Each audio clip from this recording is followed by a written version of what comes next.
सारे atomic models हम discussion करने वाले हैं, जैसे कि आपका plum pudding model, Rutherford atomic model, Maharshi Kanada and this is Leucippus Democritus. उन्होंने भी यही थ्योरी दी थी। कैथोड रेस कैथोड से निकल के एनोड के टुवर्ड्स जा रही हैं। वो क्यों जा रही है? Because they actually contain stream of negatively charge particles. Rutherford's gold foil experiment, once Rutherford was an incredible scientist. He is mostly credited for the discovery of nucleus. Hi everyone, welcome to Pro Series. तो आज के इस particular pro series में सारे atomic models हम discussion करने वाले हैं, जैसे कि आपका plum pudding model, Rutherford atomic model, bourse atomic model. ये सारे काफी इंपॉर्टेंट टॉपिक्स है from journey inside the atom chapter. तो स्टार्ट करते हैं। न्यू हो चैनल में तो प्लीज सब्सक्राइब कर देना and make sure that you hit the like button. तो सबसे पहले स्टार्ट करते हैं with the roots of atomic theory. So we already know कि मैटर क्या होता है। पहली बात तो मैटर एक ऐसी चीज होती है जो जगह घेरता है, विच हैज मास, है ना, जो जगह घेरता है, जिसको आप देख सकते हो, टच कर सकते हो, फील कर सकते हो, जिसे हम इंग्लिश में बोलते हैं which can be perceived by our senses. No, initially ऐसा बोला गया था कि जो मैटर है, जब आप उसको बेसिकली डिवाइड करते हो तो वो छोटे छोटे पार्टिकल्स में डिवाइड होते हैं, which are your atoms. Atoms के बारे में ऐसा बोला गया था कि वो इंडिविजिबल होते हैं, पर ऐसा नहीं होता है। सो बेसिकली जो आपके पहले आचार्य कन्नडा थे, महर्षि कन्नडा, उन्होंने बेसिकली मैटर को एक वर्ड दिया, द्रव्य, और बोला कि इसे अगर आप रिपीटेडली डिवाइड करते जाओगे तो एक ऐसा पॉइंट आएगा, उसके बियॉन्ड और डिवीजन जो है वो पॉसिबल नहीं होता है। So okay, I show you the picture also. ये जो है महर्षि कन्नडा है, तो इन्होंने वही चीज़ बोली थी, कुछ स्पेसिफिक वर्ड्स यूज़ किए थे। सो यही बोला है कि अगर आप डिवाइड करते जाओगे तो एक ऐसा स्टेज पे रीच करोगे जहाँ पे आपको सबसे स्मॉलेस्ट पार्टिकल्स दिखेंगे और उसके लॉन्गर आप डिवाइड नहीं कर सकते। परमाणु जो है वो काफ़ी स्मॉल होता है, यानी कि छोटा होता है। इसको आप देख नहीं सकते, यानी कि परसीव नहीं कर सकते बाय द सेंसेस। जब ये परमाणु जो है कंबाइन करते हैं तो ये द्याज बनाते हैं, और अगर ट्राइड्स, अगर ग्रुप ऑफ 3 परमाणु हैं, एंड सो ऑन। इनके बाद जो ग्रीक फिलोसोफर्स थे उन्होंने भी ऑलमोस्ट सेम थ्योरी दी थी, डेमोक्रिटस एंड ल्यूकिपस, जिसका नाम यहाँ पे मेंशन्ड है, ल्यूकिपस एंड डेमोक्रिटस। उन्होंने ये बोला था कि अगेन इन्होंने एक स्पेसिफिक वर्ड यूज किया था, एटोमोस। उसका मतलब भी होता है indivisible, and this is a picture which I have attached already, Maharshi Kanada and this is Leucippus Democritus. उन्होंने भी यही थ्योरी दी थी कि मैटर को अगर आप डिवाइड करोगे तो वो छोटे पार्टिकल्स में डिवाइड होगा, एटम्स में, और उसके बाद फर्दर डिवीजन जो है वो पॉसिबल नहीं है। ठीक है, पर ऐसा नहीं होता। एटम्स जो है उनमें सब एटॉमिक पार्टिकल्स प्रेजेंट होते हैं, जैसे कि इलेक्ट्रॉन्स, प्रोटॉन्स, न्यूट्रॉन्स। ठीक है, तो इसके बाद जो चीज़ हमें पढ़नी है that is your Dalton's atomic theory. इन्होंने भी कुछ सेट ऑफ पोस्टुलेट्स दिए थे, सारे पॉइंटर्स जो हैं वो सही नहीं है। ठीक है, तो 1808 में जॉन डेंटल ने प्रपोज किया अपनी atomic theory. It was based on scientific experiments of that time. तो जो भी एक्सपेरिमेंट्स हुए थे उससे रिलेटेड उन्होंने जो भी चीज़ें कंक्लूड की, वहाँ पर ये पोस्टुलेट्स जो हैं वो आधारित हैं। ही प्रपोज, उन्होंने ऐसा बोला कि मैटर जो है वो इंडिविजुअल पार्टिकल से बना होता है, जिसे हम कहते हैं एटम्स। ठीक है, that is which means atoms जो है वो फंडामेंटल बिल्डिंग ब्लॉक्स होते हैं मैटर का, और इसको आप फर्दर नहीं ब्रेक डाउन कर सकते इनटू स्मॉलर पार्ट्स। तो ये वाला जो पोस्टुलेट है पहला ही, कि matter is made up of small indivisible particles, जिसे हम एटम्स कहते हैं, वो सही नहीं है। Atoms can now further be subdivided into electrons, protons and neutrons. Now Dalton's atomic theory जो है पहली साइंटिफिक डिस्क्रिप्शन थी कि मैटर कैसे बना हुआ होता है, how matter is made. It became the starting point for the current understanding of atomic structure. So basically यहाँ पे ये चीज़ कही जा रही है कि हालांकि जो डेल्टन्स एटॉमिक थ्योरी थे भाई, उसमें सारे पोस्टुलेट्स जो थे वो सही नहीं थे, लेकिन ये स्टार्टिंग पॉइंट बन गया for understanding atomic structure of atom को समझने के लिए। ठीक है, तो ये आपका था डेल्टन्स एटॉमिक थ्योरी। नाउ इसके बाद जो मेन साइंटिस्ट जो आए थे, जिन्होंने बेसिकली हेल्प किया to with the discovery of electron, that is J Thomson's experiment, है ना, डिस्कवरी ऑफ इलेक्ट्रॉन। इसके बाद फिर इनका है प्लम पुडिंग मॉडल। तो जे थॉमसन ने 1897 पे, this is how it looks, तो यहाँ पे हाउ ही लुक्ड लाइक, तो मैंने इमेज भी जो है अटैच कर दिया है। He studied the conduction of electric current through gases eight very low pressure. So basically J Thomson ने किस चीज़ की स्टडी की थी कि जो इलेक्ट्रिक करंट जो है गैसेस पे लो प्रेशर पे कैसे पास होता है। सो उन्होंने क्या किया, एक ग्लास ट्यूब यूज किया विथ 2 इलेक्ट्रोड्स और उसमें हाई वोल्टेज अप्लाई किया। सो बेसिकली आपका क्या है, इसको हम स्पेसिफिकली बोलेंगे डिस्चार्ज ट्यूब। डिस्चार्ज ट्यूब कुछ इस तरीके का दिखता है, मैं आपको इमेज दिखाती हूँ। This is how the discharge tube actually looks like, जो कि आपका एक सिलेंड्रिकल ट्यूब होता है, राइट। इस पे उन्होंने हाई वोल्टेज लगाया, है ना, 2 इलेक्ट्रोड्स लिया उन्होंने, वही चीज मेंशन की है। जो आपका कैथोड है वो नेगेटिव इलेक्ट्रोड था, और he observed rays moving from cathode to anode. These were called as cathode rays. Now basically यहाँ पे क्या लिया है इन्होंने basically एक discharge tube लिया है. This is how the discharge tube actually looks like. 2 electrodes लगाए है ना, हाई वोल्टेज पे एयर को फर्स्ट ऑफ ऑल लिया है इन्होंने at very low pressure, high voltage लगाया गया है. अब पूरा सेटअप के बाद इसको बेसिकली टर्न ऑन किया स्विच को, तो उन्होंने ये देखा कि रेज जो हैं वो कैथोड से निकल के एनोड के टुवर्ड्स जा रही हैं. अब ये रेज जो है कैथोड से निकल के एनोड के टुवर्ड्स जा रही हैं, इसलिए इसका नाम इन्होंने दिया कैथोड रेज. ठीक है. By studying these cathode rays in electric and magnetic field, he concluded that they are streams of negatively charged particles with a much smaller mass than atoms. Important point है ये. Now अभी इन्होंने देखा कि भाई जो कैथोड रेज हैं वो कैथोड से निकल के एनोड की तरफ जा रही हैं. सो बेसिकली ये जब उन्होंने पढ़ा इसको कैथोड रेज को इन electric field and magnetic field, तो उन्होंने ये पाया कि ये जो है streams of negatively charge particles हैं जिनका मास जो है वो काफ़ी कम है. ठीक है. तो ये बेसिकली आपके क्या हैं, these are made up of your negatively charge particles. It was found that nature of cathode rays was independent of the material of the cathode and gas filled in the cathode ray tube. तो जो basically उन्होंने study की तो उन्होंने ये भी पाया कि जो नेचर है कैथोड रेज के वो किस चीज़ पर डिपेंड नहीं करता, मटेरियल ऑफ कैथोड और जो गैस फिल्ड है in the cathode ray tube. It showed that electrons are fundamental component of all atoms present in every atom. So basically अब ये जो stream of negatively charge particles हैं उनको उनका नाम इन्होंने दिया इलेक्ट्रॉन, और इलेक्ट्रॉन के बारे में बोला कि बेसिकली हर एलिमेंट में जो है प्रेजेंट होता है. तो यहाँ पे तो हमने ये चीज़ सीख ली कि जो भाई एटम्स हैं वो उसको आप फर्दर तोड़ दिए हो, राइट. अब जो कैथोड रेस कैथोड से निकल के एनोड के टुवर्ड्स जा रही हैं वो क्यों जा रही है, because they actually contain stream of negatively charge particles. ठीक है. The charge of an electron, so charge of an electron उन्होंने कैलकुलेट किया विच इज -1.6 इंटू 10⁻⁻⁹ कूलम. ठीक है. Which is taken as -1 as a matter of, अब अभी basically हम इसे यूज करते हैं -1 फॉर कन्वीनियंस एंड कन्वेंशन. ठीक है. तो ये बेसिकली आपका क्या था, discovery of electron. Now next जो काफ़ी इंपॉर्टेंट मॉडल है, अब हमने इलेक्ट्रॉन्स के बारे में पढ़ लिया भाई. अब इलेक्ट्रॉन्स जो हैं किसी भी पर्टिकुलर एटम में कैसे अरेंज्ड हैं उसको पढ़ने के लिए उन्होंने अपना प्लम पुडिंग मॉडल दिया, जिसे हम कहते हैं थॉमसन्स प्लम पुडिंग मॉडल. ठीक है. आई होप आप सबने वाटरमेलन खाया होगा, राइट. या फिर पुडिंग खाई होगी जिसे हम खीर कहते हैं हिंदी में, राइट. अब जनरली अगर आप फॉर एग्जांपल वाटरमेलन को कट करते हो तो आप देखोगे कि जो मोस्टली जो कलर्ड पार्ट है वो आपका रेड वाला पार्ट होता है और सीड्स उसमें जो होते हैं वो ब्लैक कलर के होते हैं. या फिर आप खीर के बारे में भी बात करो, जो आपकी राइस पुडिंग अगर आपने बनाई, राइस वाली खीर है ना, तो जो राइस है मोस्टली वो जगह घेरता है, उसके ऊपर टॉपिंग्स के लिए कुछ आपने ड्राई फ्रूट्स डाल दिया या फिर रेजिन्स डाल दिया. तो उन्होंने बेसिकली ये दोनों को you can compare it to plum pudding model. उन्होंने क्या बोला, उन्होंने ये बोला, थॉमसन प्रपोज्ड, उन्होंने ये बोला कि एटम जो है स्फीयर है of positive charge with electrons distributed through out it. मतलब कि ये जो आपका फॉर एग्जाम्पल वाटरमेलन का एक स्लाइस है, तो फर्स्ट ऑफ ऑल एटम को उन्होंने बोला कि पॉजिटिव स्फीयर है जिसमें इलेक्ट्रॉन्स डिस्ट्रीब्यूटेड हैं.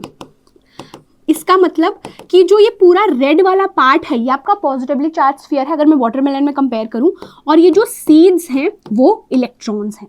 ठीक है. तो वही चीज उन्होंने प्रपोज की. This method was compared to a pudding. तो बेसिकली इन्होंने कंपेयर किया इस पर्टिकुलर मॉडल को to pudding with plums embedded in it. तो दैट्स वाई इसे हम प्लम पुडिंग मॉडल कहते हैं. अगर फॉर एग्जाम्पल आई होप आप सब ने खीर खाई होगी, तो जो राइस वाली खीर है, तो जो मोस्टली आप समझो कि राइस वाला पूरा पार्ट है वो आपका पॉजिटिवली चार्ज स्फीयर है, इसमें जो भी आपने रेजिन्स वगैरह डाले हैं, ठीक है, वो बेसिकली आपके इलेक्ट्रॉन्स हैं. तो उन्होंने कंपेयर किया इसको टू योर, यहाँ पे जो मेंशन किया गया है, to plums which is embedded in it. तो दैट्स वाई इसे हम प्लम पुडिंग मॉडल कहते हैं. Now a more familiar picture would be that of a watermelon. जैसे मैंने आपको एग्जाम्पल दिया है, जहाँ पे जो रेड पल्प है ना, जो रेड पल्प मतलब कि जो रेड वाला पार्ट है वो पॉजिटिवली चार्ज मैटर को रिप्रेजेंट करता है, और जो सीड्स हैं वो इलेक्ट्रॉन्स को रिप्रेजेंट करती हैं. ये जो सिंपल पिक्चर है वो लेटर रिप्लेस किया गया, पर ये फर्स्ट जेन्युइन अटेम्प्ट था ये डिस्क्राइब करने का कि एटम्स जो हैं पॉजिटिव और नेगेटिव चार्जेस जो हैं उस पर्टिकुलर केस में बैलेंस्ड होते हैं. मतलब कि अगर मेरे पास +20 है तो उतने ही -20 होगा। दैट्स हाउ एन एटम, इसी प्रकार से जो आपका एटम है वो बैलेंस्ड रहता है। ठीक है, तो ये आपका थॉमसन्स प्लम पुडिंग मॉडल था। यहाँ पे जो इमेज है मैंने ऑलरेडी अटैच करा हुआ है कि ये जो रेड वाला पार्ट है, ये मेरा क्या है, पॉजिटिवली चार्ज स्फीयर, और ये जो सीड्स हैं वो क्या हैं, इलेक्ट्रॉन्स हैं। ये जो सीड्स हैं वो क्या है, इलेक्ट्रॉन्स है। अगेन यहाँ पे भी मैं कंपेयर करके बता देती हूँ। रेड वाला पार्ट है पॉजिटिव चार्ज है, वो भी आपको मेंशन किया गया है, जो स्फीयर है वो पॉजिटिव चार्ज है, और जो सीड्स है आप समझो कि वो इलेक्ट्रॉन्स डिस्ट्रीब्यूटेड है इस पॉजिटिवली चार्ज स्फीयर में। ये है आपका Thomson's plum pudding model. Now इसके बाद आपका बहुत इंपॉर्टेंट चीज आता है, that is your gold foil experiment. Rutherford's gold foil experiment. Ernst Rutherford was an incredible scientist. He is mostly credited for the discovery of nucleus. ठीक है, now 1911 में गीगर और मार्स्टन जो कि अर्न्स्ट रदरफोर्ड के अंडर काम कर रहे थे, उन्होंने टेस्ट किया थॉमसन्स मॉडल ऑफ एटम को through what became famous as gold foil experiment. तो अब इसके पहले हमने क्या पढ़ा है, प्लम पुडिंग मॉडल, राइट। तो इनके जो दो स्टूडेंट थे गीगर एंड मार्स्टन जो कि अर्न्स्ट रदरफोर्ड के अंडर काम कर रहे थे, सो बेसिकली उन्होंने क्या ये चीज़ देखी, उन्होंने ये टेस्ट किया about the plum pudding model with a gold foil experiment, जो कि काफ़ी बेहतरीन एक्सपेरिमेंट है, उसके बारे में हम डिस्कशन करते हैं। नो यहाँ पे एग्जैक्टली उन्होंने क्या किया, उन्होंने बेसिकली लिया है एक लेड ब्लॉक, ठीक है, जो कि सोर्स है ऑफ अल्फा पार्टिकल्स। अब अल्फा पार्टिकल्स क्या होते हैं, एक चीज दोबारा से लिख देती हूँ। लेड बॉक्स लिया गया है जो कि सोर्स है ना, लेड ब्लॉक्स लिया हुआ, यहाँ पे लेड ब्लॉक लिया हुआ है, रेडियम लिया गया which is actually a source of alpha particles. तो यहाँ से अल्फा पार्टिकल्स निकलेंगे। अब अल्फा पार्टिकल्स क्या हैं, ये डबली चार्ज हीलियम न्यूक्लियस होते हैं जिसमें सफिशिएंट अमाउंट ऑफ एनर्जी होता है, सफिशिएंट अमाउंट ऑफ एनर्जी। ठीक है, अब बेसिकली क्या किया, उन्होंने एक थिन गोल्ड फॉइल लिया और यहाँ पे एक फ्लोरोसेंट स्क्रीन लगाई ताकि जो भी पार्टिकल्स जो हैं यहाँ पे हिट हो रहे हैं तो जो भी ऑब्जर्वेशंस होंगे वो क्लियरली इस पर्टिकुलर स्क्रीन पे या फिर आप कह लो डिटेक्टर पर विजिबल होगा। ठीक है, तो इसीलिए हम इसे थिन गोल्ड फॉइल एक्सपेरिमेंट कहते हैं, alpha gold foil scattering experiment. अब इन्होंने गोल्ड फॉइल क्यों लिया, बिकॉज उनको बहुत पतली सी शीट चाहिए थी। He wanted the sheet to be as thin as possible, and gold जो है one of the most malleable metal है। मैलेबल का मतलब होता है कि आप ऐसी प्रॉपर्टी होती है मेटल्स की जिसकी मदद से आप मेटल्स को बीट करके थिन शीट्स में कन्वर्ट कर सकते हो। ठीक है, अब बेसिकली ऑब्जर्वेशन क्या होनी चाहिए, थॉमसन्स मॉडल के अकॉर्डिंग पॉजिटिव चार्ज जो है एटम में वाज स्प्रेड आउट इवनली, मतलब कि जो थॉमसन ने प्लम पुडिंग मॉडल में बताया था कि जो एटम है उसमें जो पॉजिटिव चार्ज है वो बहुत ज़्यादा है, स्प्रेड है, जिसमें इलेक्ट्रॉन्स जो हैं वो डिस्ट्रीब्यूटेड है। ठीक है, तो उन्होंने एक्सपेक्ट किया कि अल्फा पार्टिकल्स जो हैं वो स्ट्रेट पास कर जाएंगे थ्रू द गोल्ड फॉइल, या फिर डिफ्लेक्ट भी अगर होंगे तो स्लाइटली डिफ्लेक्ट होंगे। ठीक है, बट टू देयर सरप्राइज, पर ये बहुत ऐसे अमेजिंग या चौंका देने वाले रिजल्ट्स उनको देखने को मिले कि most alpha particles passed undeflected, मतलब कि they passed straight through the foil। ठीक है, some were sharply deflected, कुछ डिफ्लेक्ट हुए थे और कुछ जो है बाउंस बैक हो गए, यानी कि रीबाउंड हो गए। ठीक है, ये जो बेहतरीन उन्होंने ऑब्जर्वेशन देखा, this deflection from the straight path is called as scattering, है ना। ये पर्टिकुलर टर्म को हम बोलते हैं स्कैटरिंग, कि सबसे पहले चीज तो ज्यादातर अल्फा पार्टिकल्स जो हैं वो स्ट्रेट चले गए, दे पास्ड स्ट्रेट। कुछ अल्फा पार्टिकल्स जो हैं वो डिफ्लेक्ट हुए बाय स्मॉल एंगल्स, कुछ अल्फा पार्टिकल्स अगर गए ऐसे तो वैसे ही वापस आ गए, इसको हम बोलते हैं बाउंस्ड बैक या फिर रीबाउंडेड। ठीक है, दिस डिफ्लेक्शन जो ये अगर आप जो डिफ्लेक्शन देख रहे हो फ्रॉम द स्ट्रेट पाथ, इसे हम स्कैटरिंग कहते हैं। हेंस गोल्ड फॉइल एक्सपेरिमेंट को हम कहते हैं अल्फा रे स्कैटरिंग एक्सपेरिमेंट। तो ये बेसिकली आपका क्या था, ये बेसिकली आपका था रदरफोर्ड्स गोल्ड फॉइल एक्सपेरिमेंट। अब मतलब कि जो थॉमसन ने चीज़ बोली थी प्लम पुडिंग मॉडल से रिलेटेड, मतलब कि वो गलत थी, राइट। सो नाउ यहाँ से बेसिकली रदरफोर्ड ने क्या कंक्लूड किया, from the gold foil experiment Rutherford ने कंक्लूड किया कि जो positive charge of an atom है वो अच्छी थ्रू आउट स्प्रेड नहीं है, बल्कि कॉन्सेंट्रेटेड है काफ़ी छोटे से जगह में, स्मॉल रीजन में, जिसे हम न्यूक्लियस कहते हैं। तो यहाँ पे जो थॉमसन्स प्लम पुडिंग मॉडल था, देखो कैसे रिलेशन है कि उन्होंने बोला था भाई थॉमसन ने कि जो पॉजिटिवली चार्ज है, वो स्फीयर है मोस्टली, है ना, वो यूनिफॉर्मली स्प्रेड है। पर रदरफोर्ड ने बोला अगर ऐसा होता तो मोस्टली सारे अल्फा पार्टिकल्स जो हैं वो स्ट्रेट ही चले जाते, राइट, पर ऐसा नहीं हुआ। मतलब कि रदरफोर्ड ने वो करेक्शन किया कि जो पॉजिटिवली चार्ज है वो बहुत छोटे से जगह घेरा हुआ है, इट इज कॉन्सेंट्रेटेड, मतलब कि बहुत स्मॉल रीजन में कॉन्सेंट्रेटेड है, जिसे उन्होंने नाम दिया न्यूक्लियस। ठीक है, he also propose that most of the atom in is empty space, जैसे कि most of the alpha particles pass straight through the gold foil without any deflection। तो पहला जो ऑब्जर्वेशन उन्होंने देखा था कि most of the alpha particles जो हैं वो स्ट्रेट चले गए थ्रू द गोल्ड फॉइल, कुछ भी डिफ्लेक्शन उन्होंने शो नहीं करा। इसका मतलब ये होता है कि जो ज़्यादातर जगह है एटम में वो एम्प्टी है, खाली है। ठीक है, nucleus is dense, contains all the positive charge and most of the mass of an atom. तो जो न्यूक्लियस है सबसे पहले वो पॉजिटिवली चार्ज है, और जो मोस्ट ऑफ द मास है एटम का वो न्यूक्लियस पे रिसाइड करता है। ठीक है, मतलब न्यूक्लियस में रहता है। Electrons revolve around the nucleus somewhat like planets orbiting around the sun। अब उन्होंने एक और पॉइंटर ऐड किया था कि जैसे कि जो प्लैनेट्स हैं वो ऑर्बिट करते हैं, घूमते हैं सन के इर्द गिर्द, वैसे ही इलेक्ट्रॉन्स जो है वो रिवॉल्व करते हैं अराउंड द न्यूक्लियस। ठीक है, तो इस पर्टिकुलर मॉडल को उन्होंने प्लैनेटरी मॉडल ऑफ एटम के नाम से बोला। मतलब बेसिकली उन्होंने कंपेयर किया है ये पूरा एटम और इलेक्ट्रॉन्स का रिवॉल्व करना orbiting around the nucleus to the planets. Now ये चीज उन्होंने गलत की थी, so there are certain set of limitations, है ना। अब एक जो ये चीज उन्होंने बोल दी ना प्लैनेटरी मॉडल ऑफ एटम में, ये सही नहीं है। ठीक है, तो ये लिमिटेशंस थे कुछ set of Rutherford atomic model के, जिसकी वजह से बोर एटॉमिक मॉडल आया था।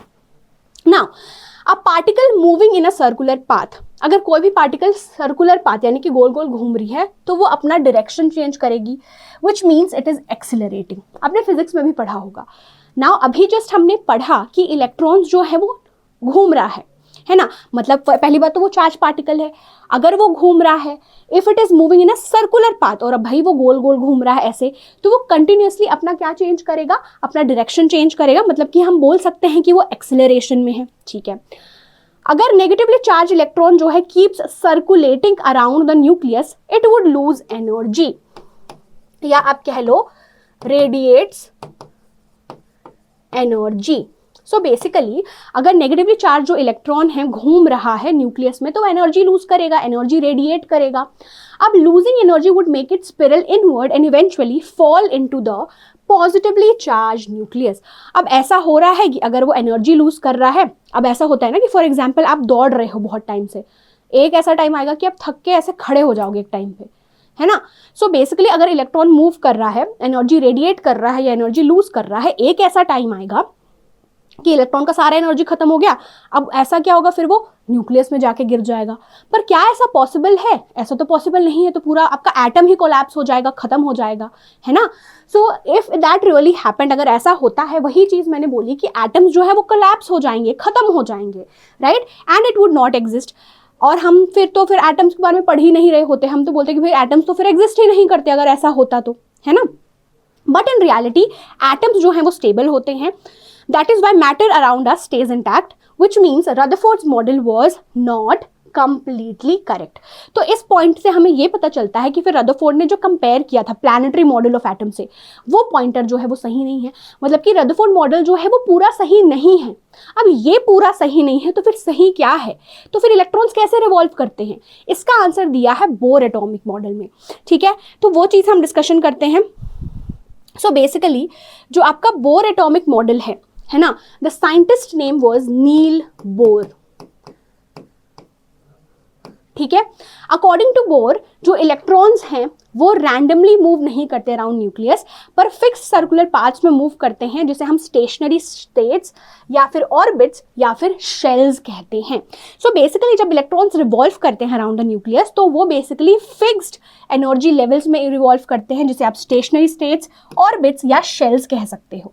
हर एक शेल में, in each shell an electron has a definite amount of energy, so these shells are also called as energy levels। so basically हर एक shell की एक specific, एक fixed amount of energy है, तो इसे हम energy levels भी कहते हैं। ठीक है, अब इस energy level का या फिर आप कह लो shells का नाम इन्होंने दिया K shell, M shell, N shell, ऐसे फिर आगे ये so on। तो ये आपका first shell हुआ, this is the second shell, this is the third shell and this is the fourth shell, ठीक है। नाउ बोर्स एटॉमिक मॉडल में फर्स्ट ऑफ ऑल कुछ मैं आपको दिखा दूंगी, कुछ इस तरीके का दिखता है, जहां पे आपका पॉजिटिवली चार्ज सेंटर जो है न्यूक्लियस है, और न्यूक्लियस में आपका प्रोटॉन्स और न्यूट्रॉन्स दोनों ही प्रेजेंट होता है, ठीक है। न्यूक्लियस में प्रोटॉन्स और न्यूट्रॉन्स जो है वो प्रेजेंट होता है। इसको हम कलेक्टिवली न्यूक्लियॉन्स कहते हैं, इसको हम कलेक्टिवली न्यूक्लियॉन्स कहते हैं। अब इलेक्ट्रॉन्स जो है वो फिक्स सर्कुलर ऑर्बिट्स में रिवॉल्व कर रहा है। क्या नाम है? सबसे पहला जो शेल है that is K shell, then L shell, M shell and then N shell, ठीक है। तो ये मेरा फर्स्ट शेल है, ये सेकंड शेल है, ये थर्ड शेल है, ये फोर्थ शेल है। मतलब कि न्यूक्लियस से सबसे करीब वाला शेल है के शेल, सबसे दूर वाला शेल है एन शेल, ठीक है। यहाँ तक आई होप एब्सोल्युटली समझ में आ गया होगा।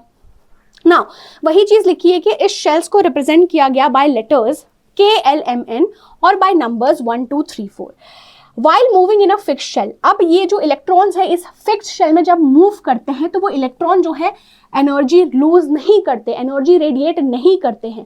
हर एक शेल की एक फिक्स्ड अमाउंट ऑफ एनर्जी है, और इलेक्ट्रॉन्स अगर ये मूव कर रहे हैं इन शेल्स में तो वो एनर्जी लूज नहीं करते हैं। दैट वाज द करेक्शन, ठीक है। फर्स्ट एनर्जी लेवल जो है, जो अभी मैंने मेंशन किया K, वो सबसे क्लोज है न्यूक्लियस से।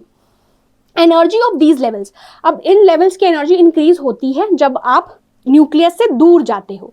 That is energy of electron in the L shell जो है वो ज्यादा होगा than in the K shell.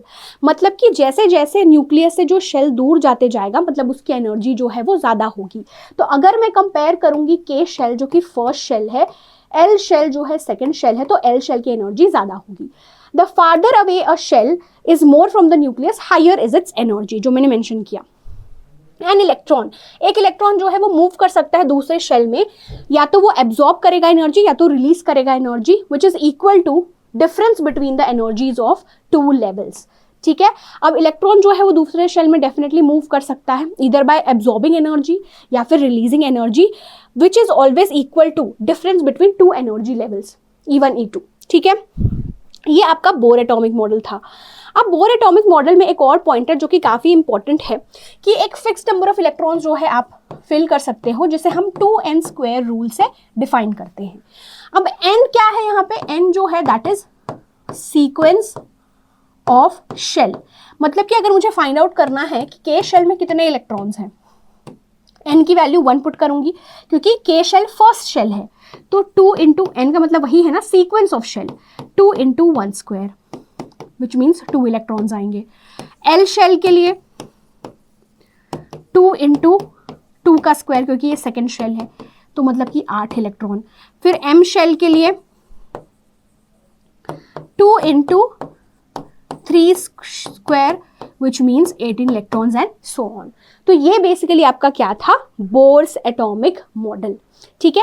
So in the next जो आपका प्रो सीरीज है उसमें हम सिंबल ऑफ एलिमेंट्स है ना, थोड़ा सा आपका डिस्कवरी ऑफ न्यूट्रॉन्स, ये सारी चीज़ें हम डिस्कशन करेंगे, एंड केमिकल सिंबल, ये सारी चीज़ें, वैलेंस इलेक्ट्रॉनिक कॉन्फ़िगरेशन जो कि काफ़ी इंपॉर्टेंट है, इसके नेक्स्ट पार्ट में हम कवर करेंगे। सो आई होप आज का ये पर्टिकुलर प्रो सीरीज आपको अच्छा लगा। Make sure that you like this session and comment if you are enjoying the pro series. I will see you very very soon. Till then happy learning. Thank you so much for listening. Bye bye.